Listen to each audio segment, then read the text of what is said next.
Hey everyone, and welcome to episode 84 of the Custom Apparel Startups Podcast. My name is Mark Stevenson from ColDesi. And this is Mark Vila from Coleman & Company, and today we're here to talk about good, better, best. Yeah. And it's what Harvard does know about selling t-shirts. Which is nothing. No one at Harvard has ever sold a t-shirt, but we've got a great article about that good, better, best kind of pricing philosophy inspired this podcast. Yeah, so this is about making more money. It is about selling better to your customers. It's about empowering your customers to make good decisions, and it's about being best in your competition. So this good, better, best strategy is not just, you don't see it everywhere by accident. Right. It's on purpose. And by that, what we mean about good, better, best is just like you see on most websites, in every retail environment, you're offered more than one choice for a product. So you get a good product at a lower price, you get a better product at a medium price, and you get the best product at a significantly higher price usually.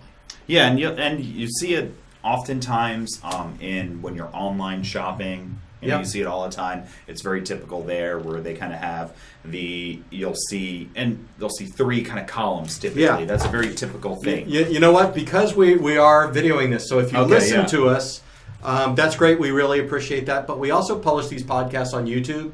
So our sponsor for today is the Custom Apparel Startups on YouTube. Now you can find the podcast at the ColDesi Coleman YouTube channel as well. And I'm holding this up. We'd really like you to comment, by the way, and share those YouTube videos. I'm holding this up. Maybe we'll put a picture of it in the show notes. But basically, you can recognize the three columns. There's a good price for software, there's a better price for software, and there's a best price for software. And they do that because it works. Yeah. Because on average, you'll make more money by giving people choices than you will just by one. Yeah, you see it if you get, the next time you get your local flyer or that value pack or anything like that, local newspaper, you're gonna find a lot of companies that offer services. Yep. It's like carpet cleaning services and floor cleaning and all of these, and oftentimes you're going to start running into the good, better, best, and they might highlight one in a different color showing it's the best value. However they do it, they're doing this because it's a strategy to actually it improves customer service. It makes people feel better buying from you, and you make more money. You actually increase your income, and you will best your competition by doing it. So we should probably start with the definition that we wrote. Yes. Of good, better, best. Okay, so I'm going to take up my notes here because we take minutes in preparing this podcast. Okay, what is good, better, best? It's a strategy to offer 3 levels of products, each containing different features and coming at a different price. Good being the minimum level your brand is willing to offer. Right. Better being an upgrade at a marginal price increase.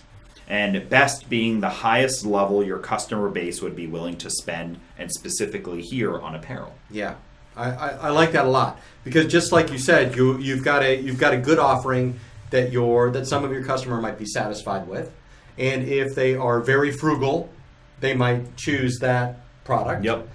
You've got the better one that is kind of actually a pretty good value, and then you've got the best one to kind of set the mark for what a high price looks like. Yes, and it's important when we wrote this down and it said good being the minimum level your brand is willing to offer, and that's why it's called good, better, best. Because it's still good. Yeah, it's not called like cheap, middle price, expensive. Yeah. And don't push it that way either. Yeah, and that's kind of what it is. Yeah. But the reason why it's good is because you still want to make sure that you're representing your brand. So if you're just talking about the quality of the blank apparel that you're working with, yes, there are plenty of our customers that we talk to where they won't offer the cheapest T-shirt they can purchase through their supplier. Right. They don't. That's below the kind of their brand standard. Yeah. I start here, which is maybe the third or the fourth most expensive shirt. Right. That's their good. So your good needs to be the minimum quality of not only the garment, but the decorating method, and there's a bunch of other value propositions we'll get into. Yeah, absolutely.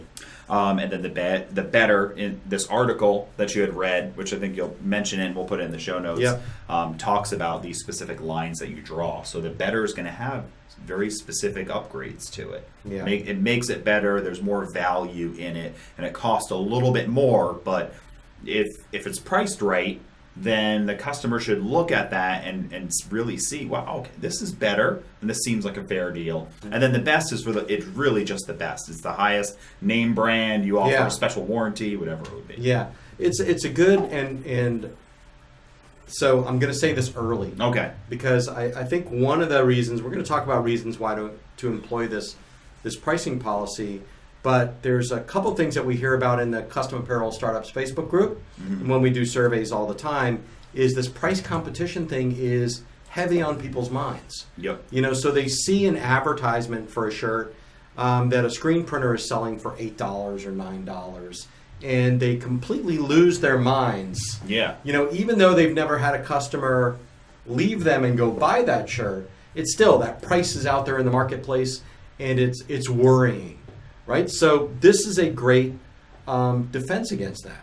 So the example that I'll bring up is the early days of good, better, best was actually in the car business. Okay, yeah, oh yeah, I like this a lot. It's a good story. And so when Ford first developed a car and they're selling cars when they were the only car company, you could get whatever color black you wanted.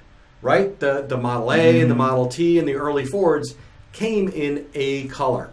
And there was only one of these models.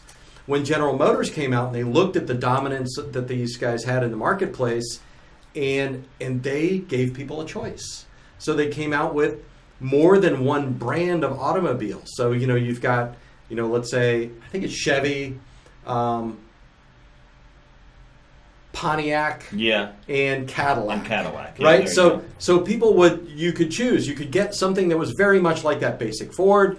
You could get a next level up, and then you could get the best model that had all the luxury features. Yeah, which is why the saying goes, "This is the Cadillac of." Yeah, right. And you hear that all the time. Nobody ever says this is the Ford of. Yeah, not often. And it's been 100 years, so you think people would get over that. And even though, if you love a Ford car, which a lot of people do, it's an amazing vehicle. Yeah. But I'm not advertising that. I'm just saying I don't want to offend. No. They've gotten away from that. Yes, just one color black. But I mean, if you think about it, the Ford is the screen print shop down the street. Yeah. All they ever offer, if all they do is screen printing, and all they do is screen printing for orders of over 100 shirts, and all they do is they try to get you into a single color. Basically, their whole business is devoted to fewer options. Yes. And you're coming across and giving them right at the first take, the minute a customer talks to you, goes to your website, meets you in person, you're already talking about them making a choice. Yes. And that's it. That's powerful. Yeah, so I think there's a couple things that we could talk about here. Yeah. For one, we get to talk about what are some different approaches of the good, better, best. And then the next we could talk about how to make a good, better, best as well. Yes. How do we do that? So what are the different approaches? Why do we do it? Yep. And what do those mean? And then how do we actually create it? So we can get some good, some actual content out there that you folks can do. So when you're listening to this or watching this, you should be taking some notes, because you have to think about how you're going to create some sort of a good, better, best strategy for the next time you go to sell to a customer. Yeah, please. And it's going to work. And the first thing on why, I think my favorite why on why you should have a good, better, best is there are things in my life when I go out and shopping where I just want the good. Yeah. Because it doesn't matter that much to me. And there's other things that I want the best. And most people are that way when they're shopping.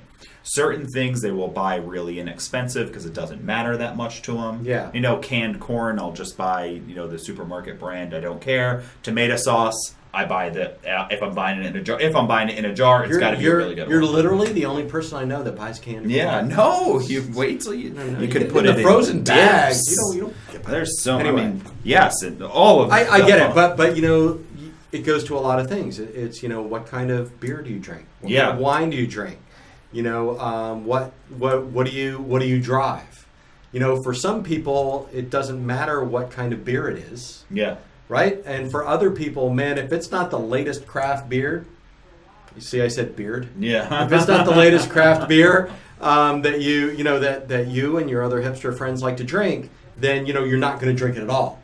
So why is that? Yeah, and it's really just, for one, people have different tastes and different things. So if you are offering a pricing model and a sales model that you're only offering one option, then you're automatically going to lose some customers just for the fact that they are looking for the best, or they're looking for an inexpensive, just the good. Yeah. And if they don't have anything to compare to, they don't know. Yeah. So don't make assumptions. But the point being was that when you start offering better and best, you are going to have people that just come in and just sit best. Yes. They're not thinking about it. And and the that's example, just what I do. I just buy the best. Yeah, the example was when I worked for a different company, I was given the task to get us some embroidered shirts. Right. We were going on a big trip. There was a handful of us going, so we wanted to get all brand new shirts. Yep. We wanted to get polo shirts.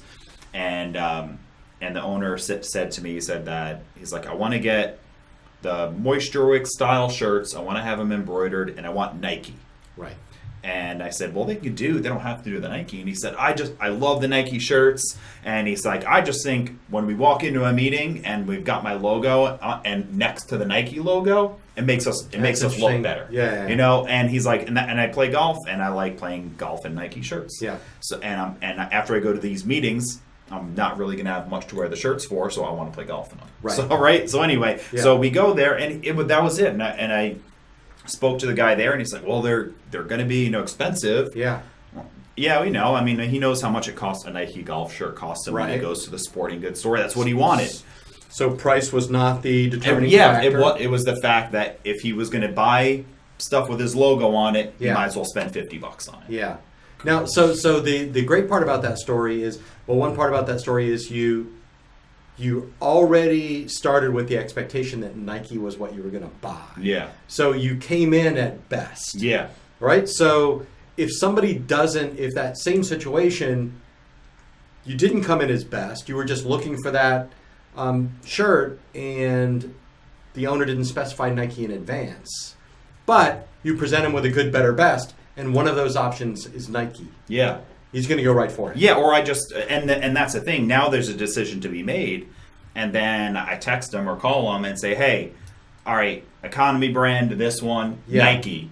And then the response, he would, Nike. Yeah, he would have just responded and said Nike. However, if I would have just gone in and there was no question about it and he didn't think about it, because he had thought about it before. One reason he had thought about it was because I had sold embroidery machines for a while. Right. So I knew a little bit about the business, and I said, hey, you can buy lots of options. Yeah. And but oftentimes you go in there and you just get one quote. I need 3 shirts. Okay, here it is. Yeah. $25 a piece or whatever the number is. Yeah. So let's talk about some good, better, best approaches. So this is from the article. What's the name of the article, by the way? The article is I have an arts and crafts project in front of me because I've cut things out. The name of the article is The Good, Better, Best Approach to Pricing. It's by Rafi Mohammed from the Harvard Business Review. Yeah, so it was a good article. It was really interesting. And my favorite part of the article was talking about the 3 different type of approaches. Yeah. So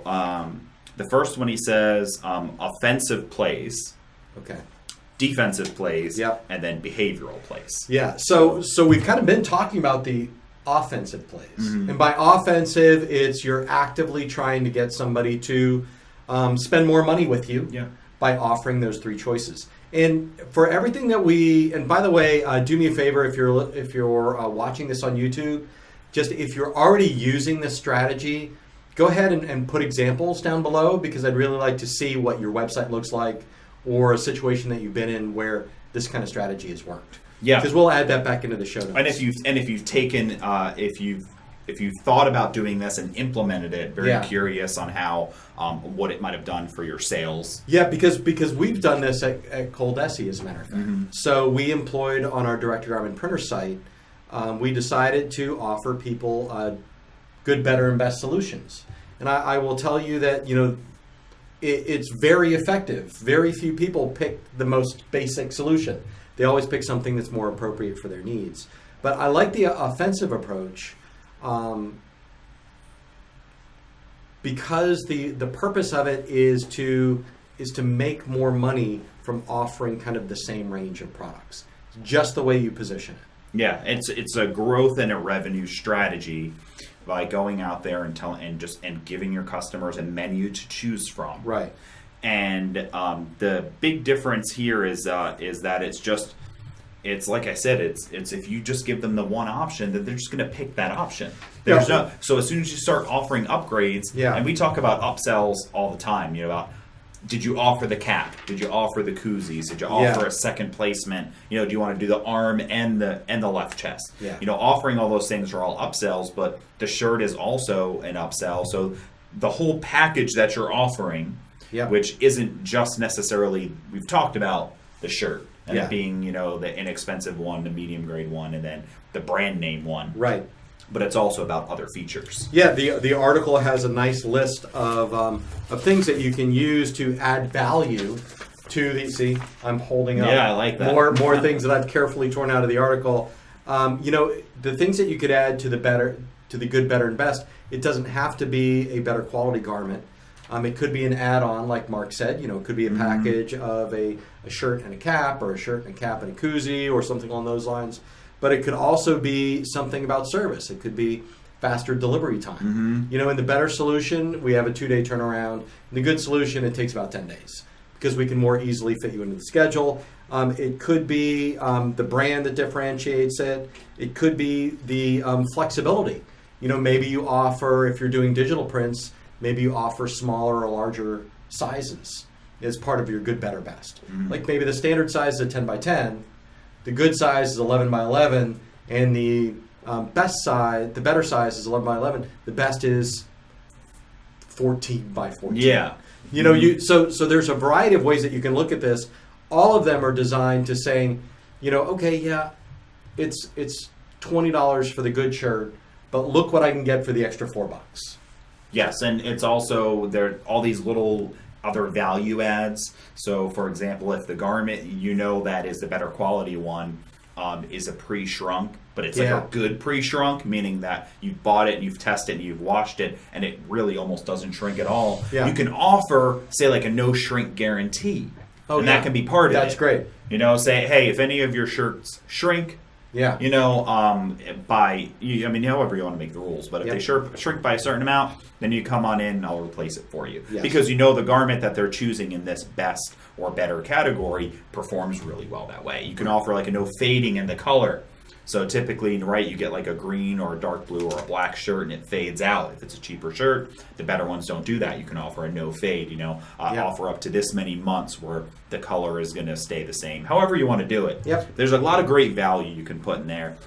And it's a way of generating more revenue. And it's kind of simple, right? If you mark everything up by a certain percentage. So oftentimes what a lot of people do in the apparel industry is they charge double the price of the apparel, and then they charge for the decoration. Right? That's one strategy people do. It's a common one I hear about.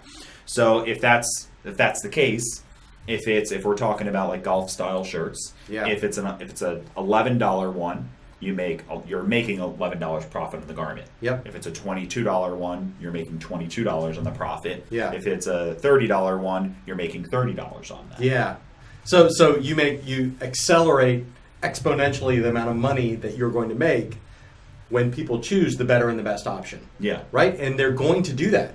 Like statistically, you can read in the article, many more people will choose the better or the best, and very few people will choose the good. Yeah, it's so true. And when you go in for just a price strategy, right away, somebody calls up and you don't offer them that, they only have the opportunity to say yes or no to that, and they're comparing their good and better best comparison is versus your competition. Right. So the next one has to do with competition, is the defensive play.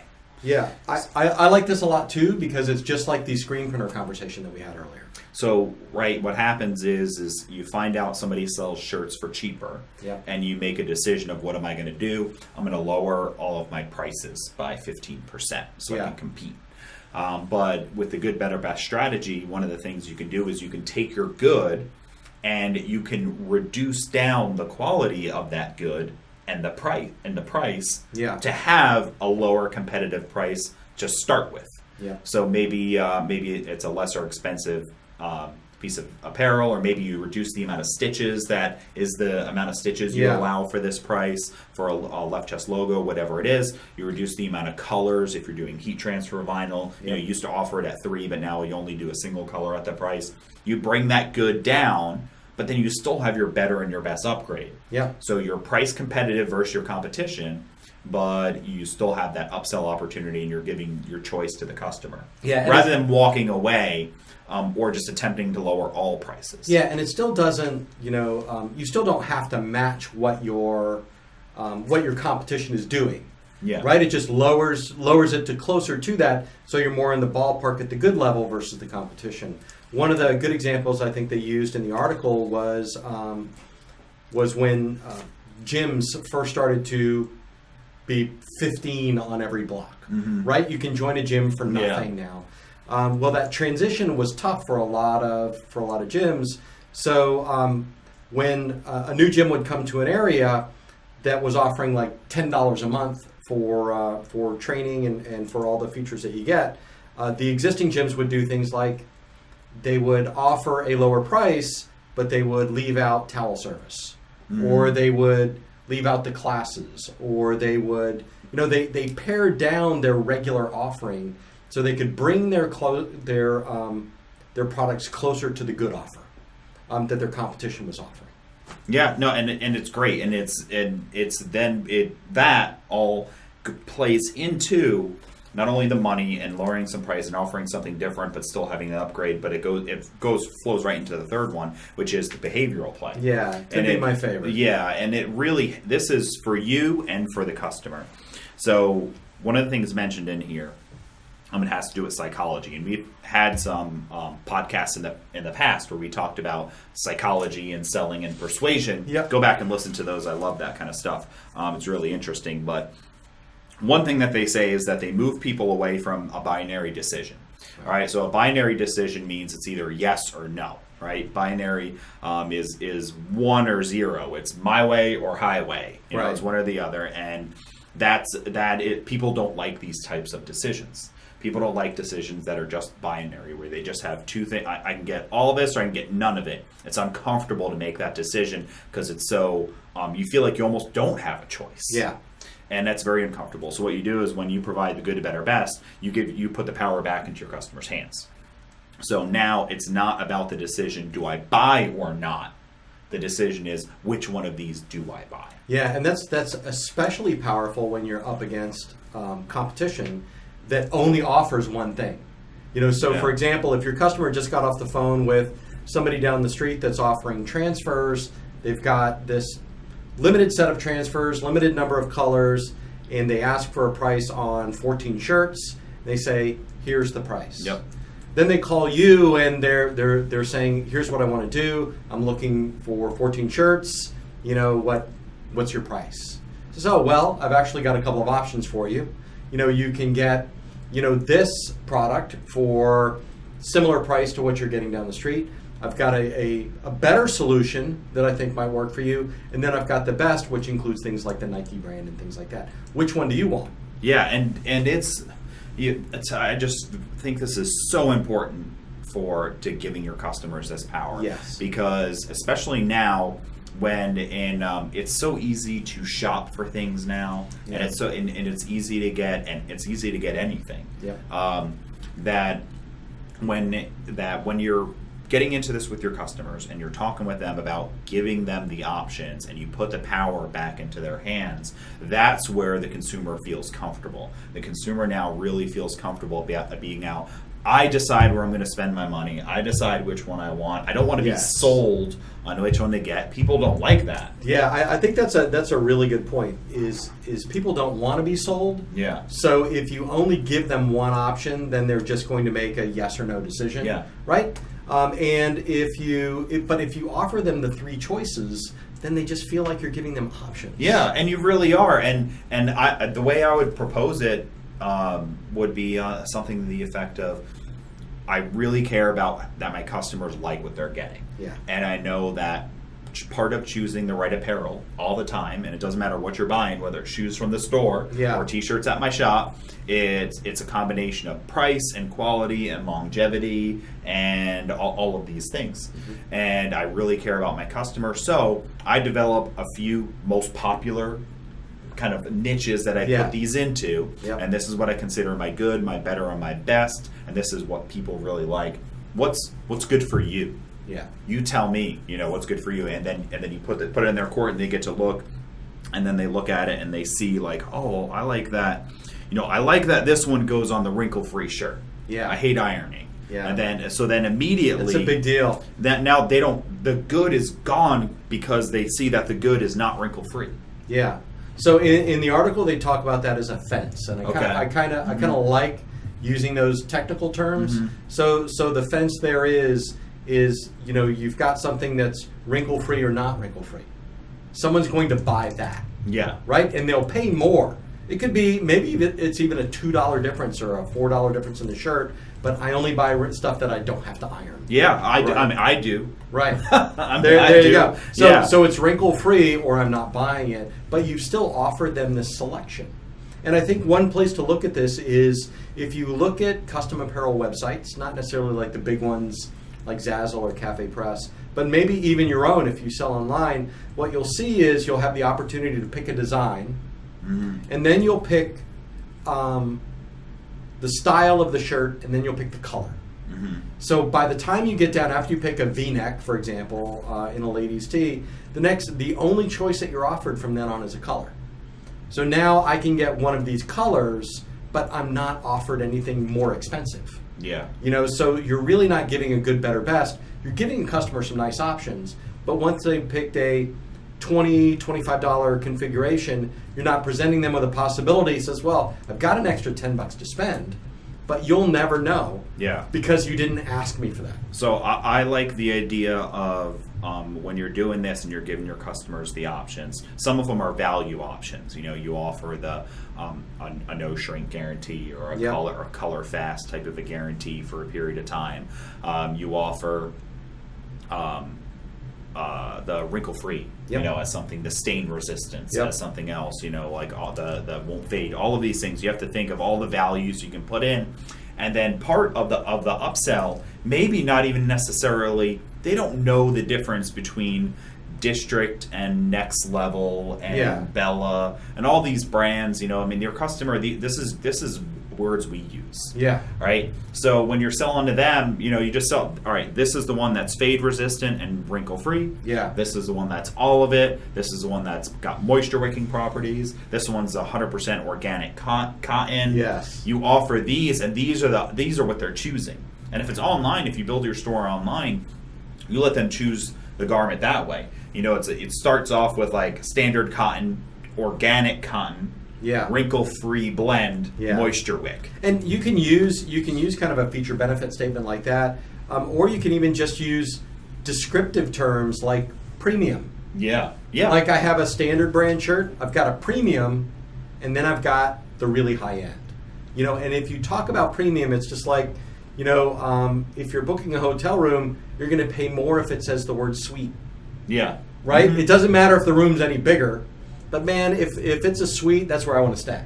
I don't want to stay in a hotel room. I want to stay in a suite. Yeah. So it's the same kind of wording and these kind of options you can offer your customers, and maybe not the first day, but within a very short period of time, your average sale is going to drift up. And it's the same amount of work to embroider on a $50 Nike Polo and make more money as it is to embroider on a $15 Yeah, just generic. Whatever the generic is. Yeah. And that's the key to all of this is that you're for the same amount of time, you're able to make a higher revenue. Yeah. Your customer's happier because they got to choose a premium product. Yes. Let's just be honest. When a shirt is nicer, you like it better. Yeah.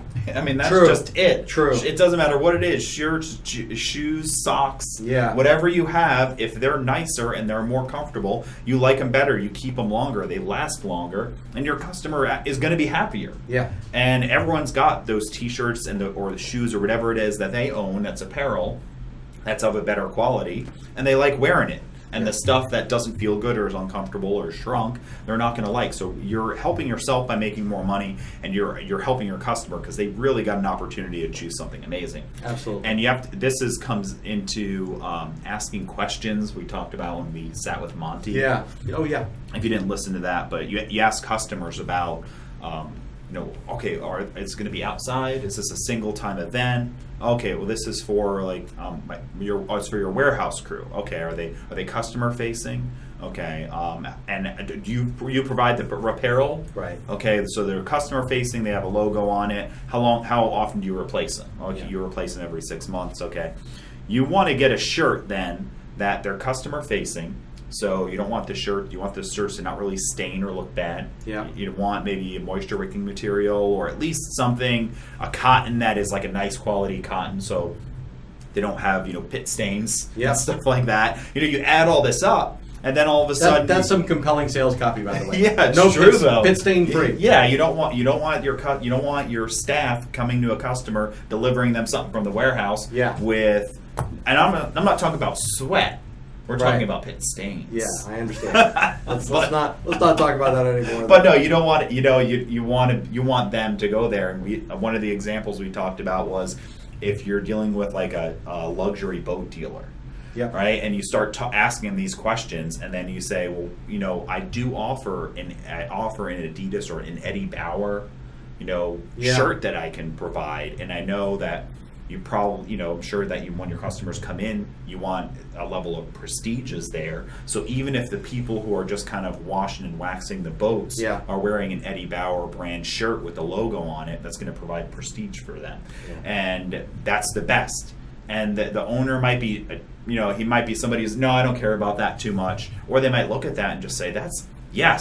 Yeah. I can't believe I never even thought about that. And they're going to be thanking you for the good, better, best. I like that. Now, one thing that I don't know where it fits, we didn't talk about is I loved your popcorn example that we were talking about. Yeah. It's kind of reframing the price discussion. Yeah, well, I think it fits kind of in this spot. Okay. So the next note we have here is that customers tend to decide more quickly when they're given a good, better, best. Because it's not the binary decision.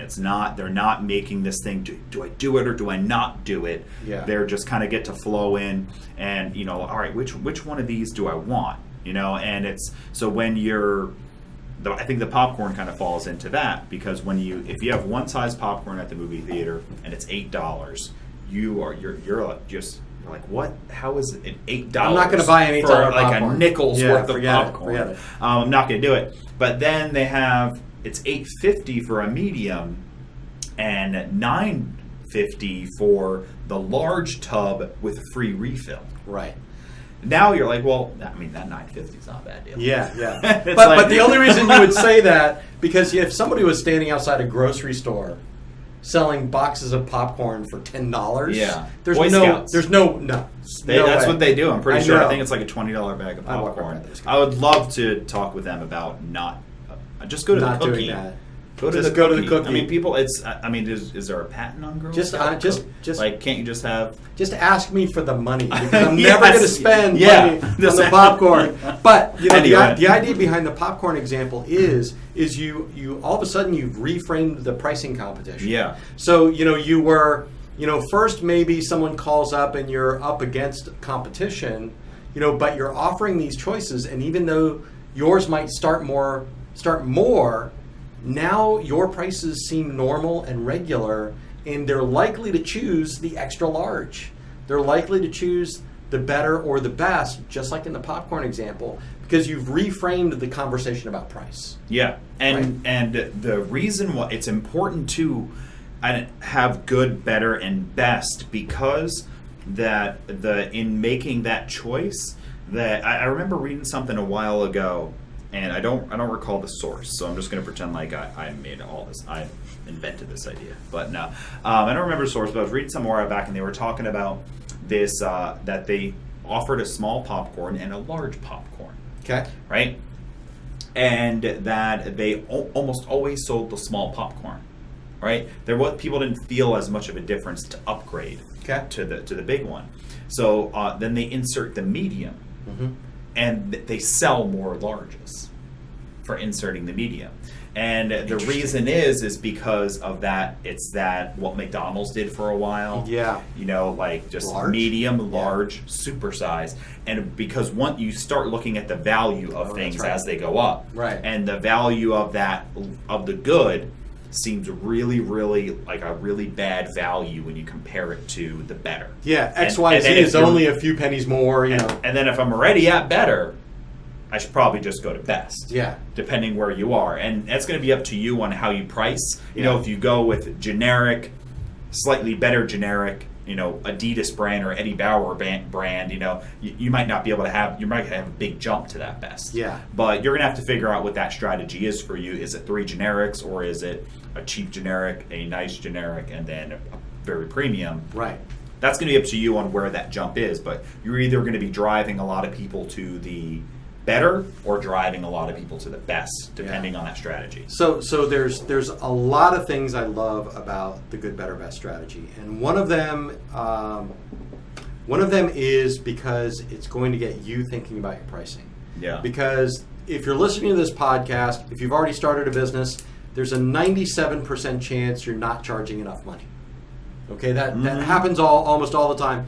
People are actually embarrassed to charge a lot of money for their work, for custom T-shirts, or to charge what the market will bear. So one of these things that I want you to keep in mind and swear to us that you will not do is take this good, better, best strategy, take what you're already charging, and find 2 shirts that you can sell cheaper. That's not the point behind the exercise. Yeah. Okay, it's for you to make more money. I promise you are not charging too much. And that if you find a couple of higher value things, you'll look down the road and in a month or 2 months or 3 months, you'll realize that your average order, your average profit per order is going up. That means you're doing the same amount of work, but you're making more money. Yeah, and I think that when it really works is when the good, better, and best is like a true and honest, like good, better, best. Like you're offering more, even if it's just more things. Yeah. Because you said before, and I didn't think about it till you really mentioned it, that the good is a shirt. Yep. The better is a shirt and a cap, and the best is a shirt, a cap, a koozie, and and a fourth and a fifth thing, and a headband, whatever it might be, depending for your difference. So you have like a sports package where, the good is just like the shirt and the hat, and that's the good. Yep. And then the end kit is like the bleacher seat for the parent that's decorated, and it includes like a couple of koozies and all. So the best is really just a lot of things, and it's a really good value for the customer, and you've got profit and margin built into all of those things. So it's not just about the quality of what they're getting. It could be the quantity. It's all the above. It could be different types. It could be, you've got a performance T-shirt, and the next one you've got a performance hoodie. Yeah. And then you've got a warm-up jacket, or a set of each one of those. Take what you're offering now and make that your good or better, and then fill in the blanks for the other 2. Yeah, I think that's great. And then remember on the defensive strategy, if you are really having an issue because you feel that your pricing in the market, and this is a thing. I don't want you to feel that you're priced out. I was just going to say that. Never feel it. But if you start to get the feeling, then you start to do some research and you look around and you really compare like what is going on, because prices change for everything over time. What is going on? So maybe at that point in time, if you do have to offer a good as a defensive strategy, you define a new good. And then you're better and you're best. But really, you've got to make sure that what you're doing is continuing to offer a better value, a better product, for more money. Yeah. As best as you can, and that is what's going to be part of the driving factors of growing your business with doing the same amount of work, with the same amount of staff, with everything is the same. You've just gotten better at offering. I really like this idea a lot. Maybe if you want to, you're welcome to send us your ideas for good, better, best. Yeah. And we'll take a look and help you work through that.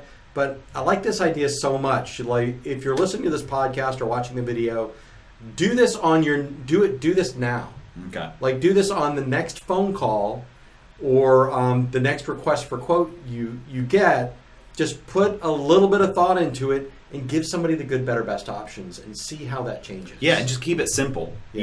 Even if you're not like, oh, I only offer like 2 brands of all. Okay, then just like this one includes the hat. Yeah. This one includes the koozie. Right. You know, whatever it is, like just even as simple as you can, do something that you can do immediately. But how do you make a good, better, best? Yeah, that's what we should discuss. Yeah, then. Absolutely. Because if you're going to do it next, we need to have some ideas on how to get there.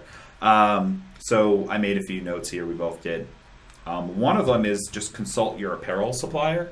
Yeah, that's good. So you call up, or you talk to your rep, or you call them up, or however you communicate with them, and you just say, I sell this shirt, this hat, this polo, whatever the often things you buy from them.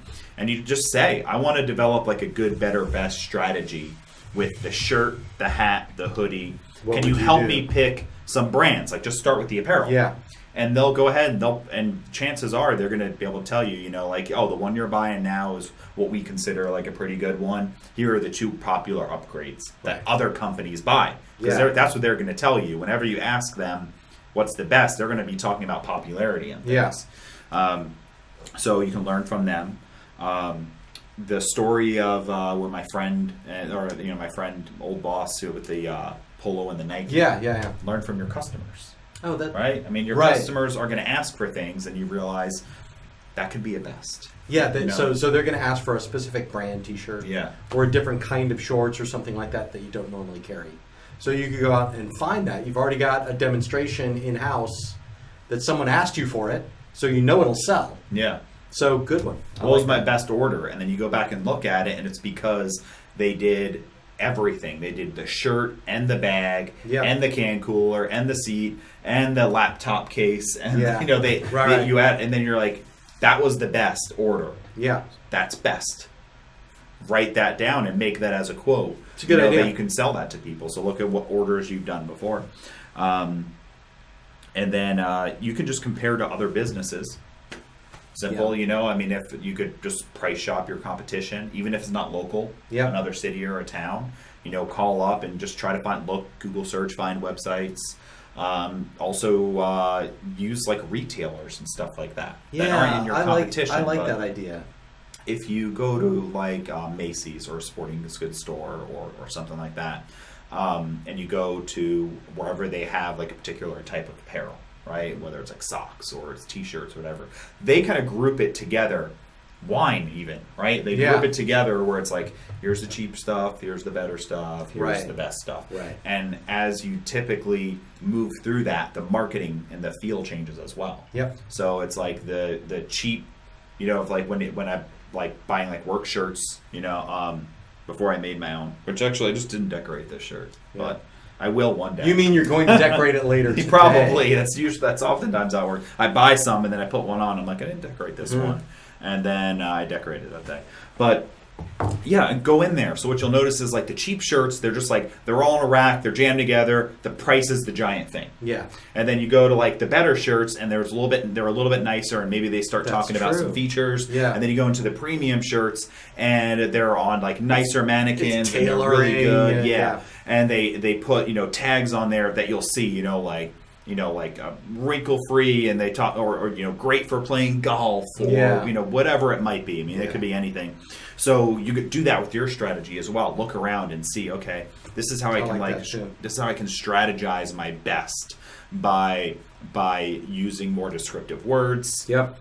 And making it just sound, feel, and be the best. Yeah, I like that. And once again, I just want to remind everybody, apply that to your online presence as well. Oh yeah. So I mean, you go to a product page if you're shopping for something like software or cars or whatever it is, you'll always see comparisons like that. And really, you have an opportunity, somebody comes to your website, to set their frame of mind right up front. These are the things that you should be looking for. And maybe that's even part of your strategy. So you could even talk to people about, so this is how I chose our good, better, best, or our bronze, silver, and gold, standards. Our 3, 4, and 5-star offerings is I did this. I surveyed our customers. Which ones do they prefer? I looked at the features that are most important to them. I surveyed, I called my apparel supplier and asked them for levels of quality. So you can even make that pitch. So you're even framing the good, better, best conversation before they get to the price.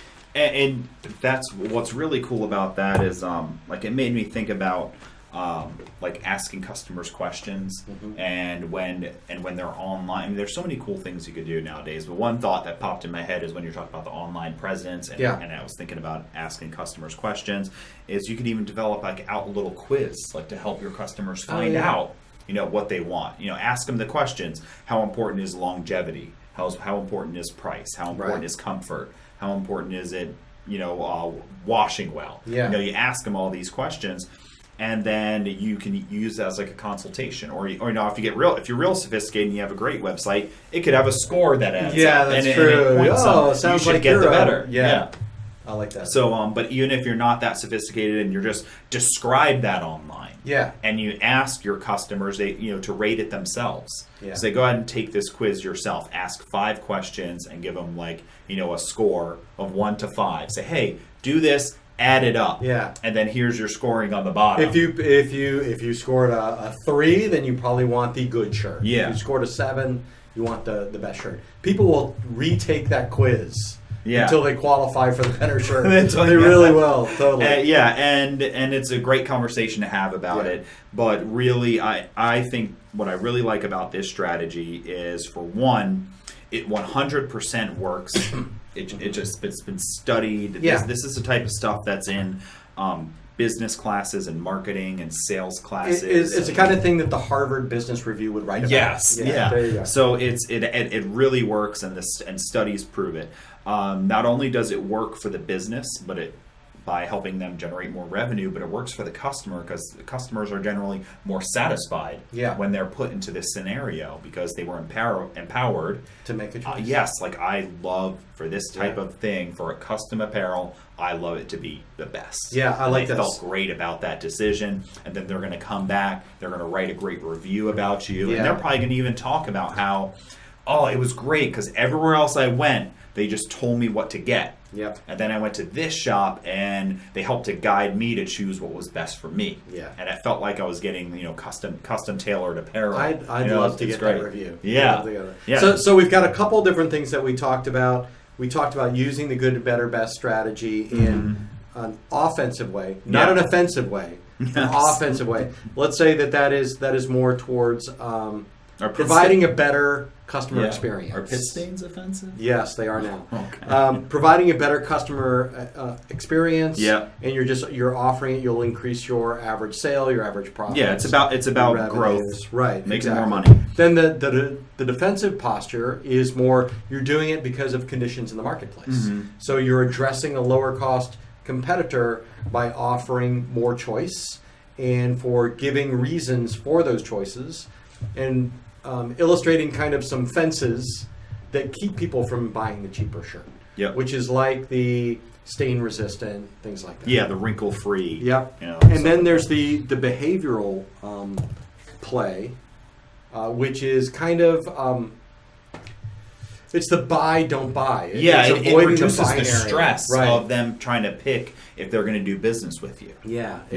It's a better customer experience. They feel a lot better with that situation, and it doesn't mean you're going to win all the time. And that's not what any of these things are about. When these studies, I remember learning about this, when I was studying interpersonal communication in school, and discussing this and talking about good, better, and best, and talking about choices. And part of the reason why good, better, best is a standard is because 3 is a very, very comfortable number to choose from, and 4 is usually pretty good too. Sometimes 5 is okay. It really depends on what you're choosing from. But too many, and then people get uncomfortable. Too many choices. Too many choices, and then people don't want to decide. Right. So, and you'll notice that particularly when you're shopping for things, and you really have to think hard about this and watch, but you'll see when you're in an area where they have like wine, right, in the grocery store. I mean, they'll have an aisle. I don't even understand like how that many brands can exist, right? You know, there's so many, but you'll notice in the grocery stores or in the liquor stores, they know that that's an overwhelming, so they literally will put up the signs and fences. Reds, sweet reds, Cabernet. They start like break. So now you're like, okay, I'm only have to choose from 5 types of wine here. Yeah. Then they shelve them specifically by price. All right, well, I don't want the cheap one. Yeah. Okay, well, I can't. All right, there we go. Now I've got 5 wines to choose from, and you can pick one. Yeah. So remember when you're choosing but good, better, best. The reason why it's great is because it is a limited number. So don't go crazy with it with good, better, bestest, best, even better, best, even better. Don't go too crazy with it, because then you're going to go ahead and you're going to make it worse for yourself. Can we establish like ColDesi good? Yeah, as like the ultimate kind of best. Sure, yeah, I don't mind. There's good, better, best. Then there's ColDesi stuff. And then that's only 4 choices, so that's really. That's not bad. You could drop the other 3 if it was effective, but that's not what we're doing. But yeah, it's just something that it's been around for a long time, so it's really proven to work. But it works over time. Yeah. So you have to do it, and then you have to not give up on it, and you tweak, you figure out what works. If nobody ever chooses the best, change what best means, what it is. You know, maybe the brand of shirt was too expensive. Yeah. It's your market too, who you're selling to. If you go around and you sell to IT companies a lot and tech businesses, there's kind of like there's a lot of tech in your area, so you're selling to software companies and hardware companies and companies that manufacture expensive goods, and they deal with a high-end client. That best option is probably going to be really good for you. Okay. You know, your good is going to be might be somebody else's better or best. Yeah, right. At the same time, if you're dealing with a lot of like blue collar type of stuff, if you're in a rural area, it's not a big market. Yeah, or you're dealing with a lot of landscaping companies and things like that. You know, they have a different definition of it, because they're not going to spend $60 on a shirt, right? You know, because they're going to stain it. But they also want something that they're going to be able to wear for a little while, because they don't want to have to buy shirts again. Yep. And they've done it. They've bought the really cheap shirt before. They've ripped holes in it and gotten it stained and shrunk. Yep. And now they're buying new shirts again, and they're upset. Yep. So you're going to be able to find that for your market. What else? Anything else we have to cover? Because this is really a lot of good information. I like it. You know, I think it's something that everybody should employ, whether or not we've explained it well or not. You know, I really do. I think, look, we're going to link to the article, and it's a little long, and it gets technical in places, but there's some great examples of information there. I'd like you to read our show notes, because we'll make sure to put links in there that will apply, and maybe we'll even find a couple of good web pages that we can use as examples. We'll put in there. And most of all, what I'd really like you to do is look at the YouTube video and put your comments and questions down below. Yeah, that's because this is a particular great topic I'd like to start a conversation about, because I'm looking for more ways that we can bring up the average price in the business. And I think this is a good way to do it. Yeah, and part of the goal of this podcast, and part of ColDesi and Coleman and Company's goals is that we're giving our customers the products and the tools and the equipment and everything like that that you get to be the best in the industry. And if you're listening to this and you're still really new and you're not the best yet, it's what we've talked about before. It's like the fact that you're studying this and the fact that you're thinking about it, and now you're going to go out, and when you're looking at flyers that come in the mail and you're looking at things in stores, or you're online shopping for something, and you start to see, this is a good, better, best situation. Yeah, absolutely. And then you're going to get inspiration from others. Don't try to think of everything by yourself. Like, see something and it'll hit you. You're just like, that's like my brand. That's how I want to do it. I want to do it something I like just that like a lot. this. I like that a lot. So, great. Well, so the things that people should do right now. Right now. For one is you should start like your your basic good, better, best idea. Mm-hmm. What can you do? Like using the thoughts, like look at some old orders, think about things customers have asked, develop what it is. Yep. If it's multiple things, if it's call different brands, your apparel rep. Yeah, call your apparel. Do something right away, just so the next time you have to quote somebody, you can try to insert that good, better, best in the quote. And also, we talk about you shouldn't verbally quote people things. You should put things in writing. Absolutely. So even if they do ask for something, you can always add a second quote or an additional piece of information that you add in there in writing. Put it right in there, yeah. Where you get to say, hey, by the way, and even regular customers, I know you love this stuff. Just want to let you know that I put together a couple more packages. I'm just telling everybody. Yep. And you'll make somewhere, and then so that's the one thing is actually make one, and the next is to go out in the world and pay and take time over the next handful of days this weekend when you're shopping for something, whatever it is, to look for good, better, best stuff. Yeah, absolutely. And you'll be a pro at it. You'll see it everywhere, and you'll be able to apply it. All right, that sounds great. Thank you for listening. Once again, if you are a regular podcast listener, please rate us wherever you listen to podcasts. If you're watching this on YouTube, definitely like us and share us and put your comments below. And buy more stuff from ColDesi. That's my last commercial. Yeah, but one of the best things you can do definitely is share, comment, like, all that good stuff. If you are studying how to get better at social media yourself, you understand how important that is. So that's one of the great things you could do for us. So thanks a lot for listening. Yeah, okay, guys, thanks again. This has been Mark Stevenson from ColDesi. And Mark Vila from Coleman & Company. You guys have a great business.